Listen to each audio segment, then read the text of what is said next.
Brilliance Audio presents the unabridged recording of A Kiss Before the Apocalypse, a Remy Chandler novel, by Thomas E. Sniegoski, performed by Luke Daniels.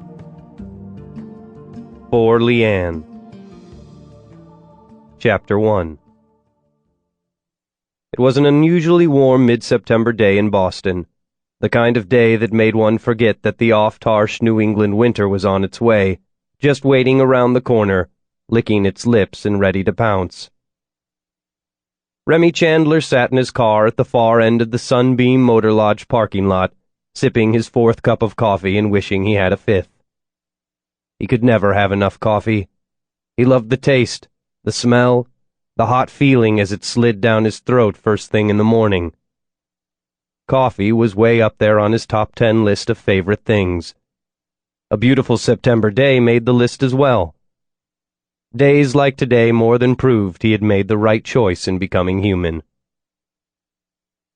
He reached down and turned up the volume on WBZ News Radio. Escalating violence in the Middle East was once again the headline, the latest attempts for peace shattered. Big surprise, Remy thought with a sigh, taking a sip from his coffee cup. When hasn't there been violence in that region of the world? He reflected. For as long as he could remember, the bloodthirsty specter of death and intolerance had hovered over those lands. He had tried to talk with them once, but they used his appearance as yet another excuse to pick up knives and swords and hack each other to bits in the name of God. The private investigator shook his head. That was a long time ago, but it always made him sad to see how little things had changed. To escape the news, he hit one of the preset buttons on the car's radio. It was an oldie station. He found it faintly amusing that an oldie was a song recorded in the 1950s. Fats Domino was singing about finding his thrill on Blueberry Hill, as Remy took the last swig of coffee and gazed over at the motel. He'd been working this case for 2 months, a simple surveillance gig.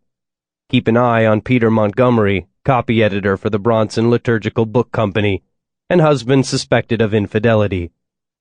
It wasn't the most stimulating job, but it did help to pay the bills. Remy spent much of his day drinking coffee, keeping up with Dilbert, and maintaining a log of the man's daily activities and contacts. The thrilling life of the private gumshoe, he thought, eyeing the maroon car parked in a space across the lot.